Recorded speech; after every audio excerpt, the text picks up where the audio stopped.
Eko Hot Blog weekly review of trending stories. If you're a new subscriber or you're watching for the first time, this is Eko Hot Blog weekly review of trending stories, where we bring to you the juiciest and trending stories of the week.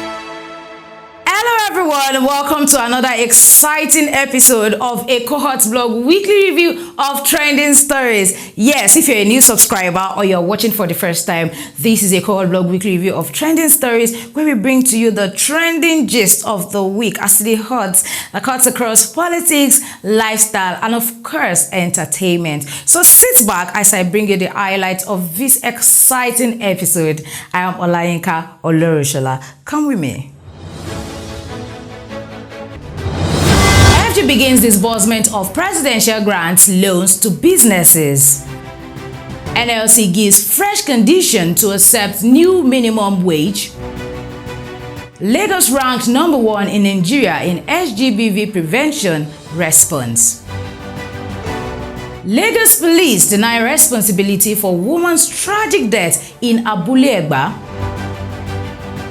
UK announces tougher visa rules, increases minimum salary threshold, health surcharge orders. Taiwo Adewale, ex-PHCN worker, lost 2 arms on duty, gets 30 million naira award after Wale Raji's intervention. Seriki Bamu holds poverty alleviation program in Ekpe as residents get welfare packages. Oba Adeniyi of Odogbawojo celebrates first coronation anniversary. Oladips was dead for 3 days before coming back to life, says singer's aide. Ekpe Division Community Annual Award recognizes outstanding contributions. Now let's get into the details of the stories in full. The federal government said it will kick off the disbursement of the presidential conditional grant and the presidential palliative loan to businesses. The Minister for Industry, Trade and Investment, Dr. Doris Uzoka Anite, made this known in a press statement on December 3, 2023. Uzoka Anite stated that 2 programs are targeted to alleviate the impact of the removal of fuel subsidies on Nigerians. And in the Presidential Conditional Grants Program, the minister said the government will disburse a grant of 50,000 naira to nano businesses across the 774 local government areas in the country. The minister also said that eligible beneficiaries can get more information and apply at the website dedicated to the program. As negotiations for a new minimum wage approach, the Nigeria Labour Congress (NLC) has insisted that any agreed amount must align with current economic conditions in the country. NLC President Joe Ajaero expressed this stance at the 19th edition of the NLC 2023 Harmattan School in Abuja, represented by Vice President Benjamin Atoni Ajaero, highlighted the necessity for the government at all levels to acknowledge the increasing difficulties of life and living conditions. The NLC president said the ultimate goal of labor was a living wage that covers the cost of living and makes allowance savings. Again, he condemned the recent assault on workers and their leaders in Imo State. The ILO country director in Nigeria, Dr. Vanessa Fala, said the world of works was undergoing rapid changes driven by technological advances and climate change, among others. The Lagos state government has been ranked number 1 in the prevention and response to sexual and gender-based violence in the country. The state's ranking was announced at the official launch of the Humanity Index by Invictus Africa in partnership with Budget Foundation and support from the Ford Foundation. Speaking as a panelist at the launch, which took place recently at Frasa Suite, Abuja, the Executive Secretary of the Lagos State Domestic and Sexual Violence Agency, Titilola Viva Adeniyi, shared various strategies the state government has adopted. And one of the strategies included the setting up of the response team, which has now metamorphosed into a full-fledged government agency. The statutory agency responsible for coordinating response, providing holistic response and services to survivors, and preventing SGBV, amongst other statutory responsibilities. Vivo Adeniyi further noted the need for political will to address the menace. She also appreciated the unrelenting effort and unwavering zero tolerance against all forms of abuse by the governor of Lagos State, Governor Babajide Sanwo-Olu, in ensuring the menace is eradicated. The Lagos DSVA boss further said the recognition is a validation and win for Lagos State, noting that it is a call to be unrelenting in collaborative efforts by ensuring the menace of sexual and gender-based violence is reduced to the barest minimum. The Lagos State Command of the Nigeria Police Force on Tuesday denied claims that its operatives were responsible for the death of a woman in the Abule Egba area of the state. Now, the police command, in a statement via its official account on Twitter platform, said this while reacting to a citizen's call regarding the death of the woman who was captured in a video lying in the middle of the road. Now, the citizen said he had called for help in evacuating the woman with claims that she was killed in an accident caused by the Lagos Task Force. But reacting to our post, the Lagos State Police Command said its officers are not responsible for the death. The command claimed its operatives, who were on a legitimate duty of enforcing the ban of Okada operatives in Lagos, were about to be mobbed by the motorcycle riders, and they had to use tear gas to disperse the crowd. The statement added that it was while this was ongoing that the woman in question, who was a passenger in a tricycle, panicked and jumped out of the tricycle, and she was subsequently run over by an approaching tipper. The police added that the driver absconded from the scene, but the vehicle was recovered. It added that contact has been established with the family of the deceased woman, and a full investigation into the entire incident has commenced. The United Kingdom has announced a new set of rules aimed at reducing migration into the country. The UK Home Secretary James Cleverly disclosed a new set of rules on Monday on the floor of Parliament.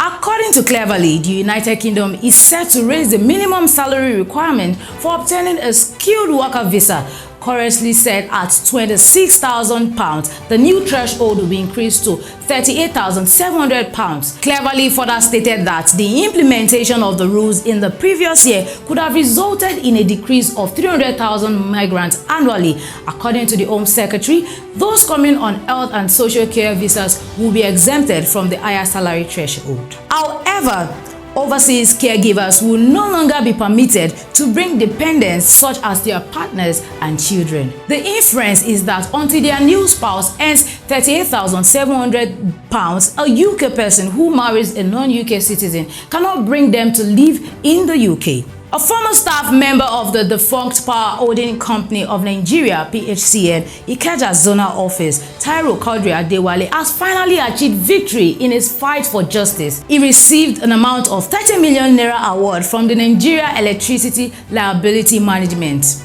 as a final settlement of the liability claim on Tuesday, 5th of December 2023. The award came 15 years after Adewale lost his two arms while working for PHCN on the 5th of May 2008. He was electrocuted on duty and admitted to the Lagos State Teaching Hospital, where he went through multiple operations. After more than 13 months at LASUS, the victim was flown to India for further medical evaluation and a prosthetic surgery, but the surgery did not materialize. He blamed the development on fraud. Adewale stated that after his return from India, he engaged with the management of PHCN Ikeja Zonal Office on a way forward, but the efforts proved abortive despite the inauguration of various committees to address the situation. Now, in the pursuit of justice, he sent a petition to the House of Representatives which caught the attention of Honorable Wale Raji, the lawmaker representing Ekpe Federal Constituency in 2016. The House Committee on Public Petitions subsequently took up the matter and held public hearings in February and March 2018. At the time, Honorable Wale Raji said Adewale and the management of Ikeja Electric Distribution Company would appear before the committee and his case would be decided by the House with a view to fighting the injustice meted against him. Thank you, Honorable Wale Raji, for good leadership. You have shown that when we have good leadership in position, even our constituents will also get dividends of democracy. This is one of the dividends of democracy, because if you had voted a bad leadership, there will be no result as of today, he said. The lawmaker also thanked the victim and his family for their patience and perseverance in the face of a difficult struggle. Chief Shakiru Akoni Seriki Bamo, the leader of the All Progressive Congress APC in Ekpe Division and a member of the Lagos State APC Governors Advisory Council, has organized the Poverty Alleviation Program in Ekpe Division of Lagos State. The program, which held at the APC Chief's residence, took place on Sunday, 3rd of December.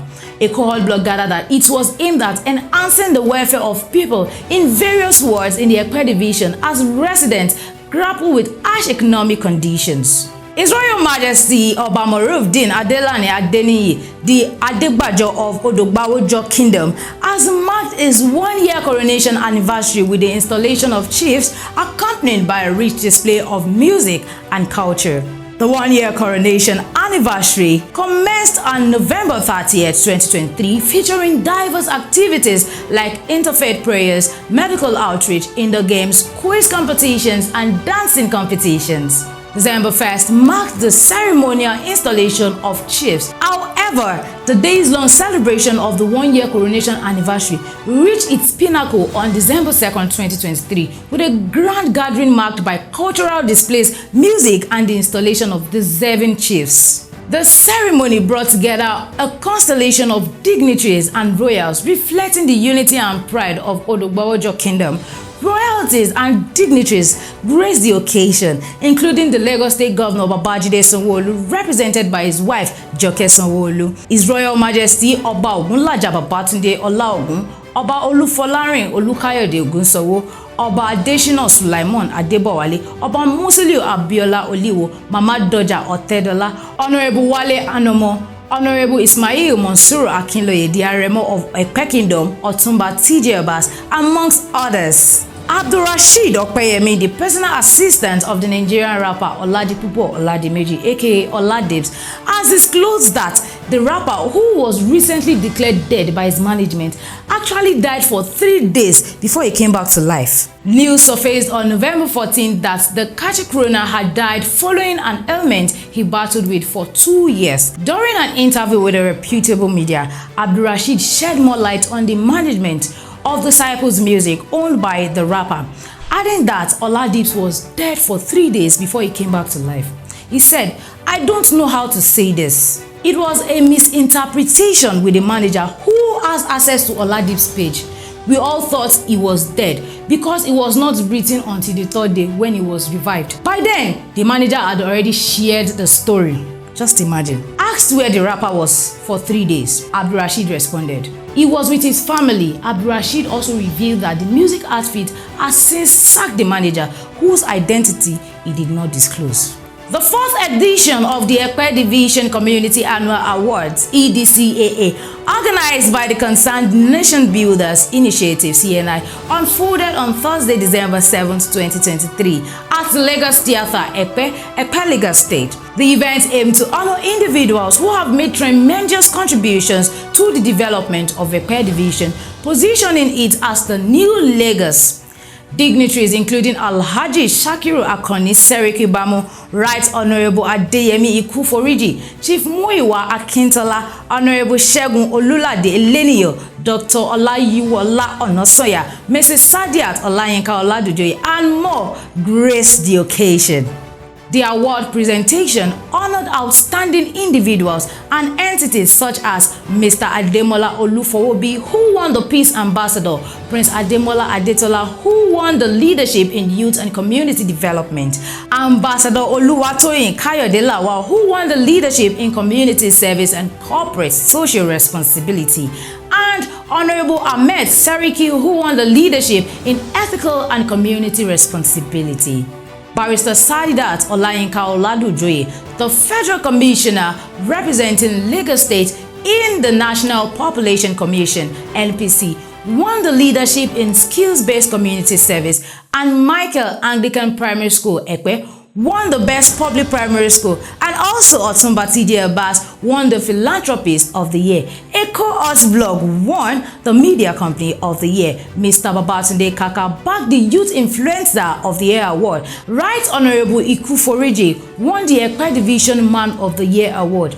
The Elejire of Ejirin Kingdom emerged as the Royal Personality of the Year, and Ekpe local government was named the best performing local government. The ceremony celebrated excellence, leaving a lasting impact on the awardees and contributing to the ongoing development of the Ekpe Division of Lagos State. Thank you very much, viewers, for joining us on this episode of Eko Hot Blog weekly review of trending stories. I hope you enjoyed every bit of the stories. Feel free to drop your comment in the comment section, and please like our video as usual. If you are yet to subscribe to our YouTube channel, please click the subscribe button now so you get notified whenever we have interesting videos for you. And please follow us across all of our social media platforms on Facebook, on Instagram, on X, which was formerly Twitter. Thank you very much once again. Until I come your way next time, please stay safe out there. I am Olayinka Olorunshola. Bye for now.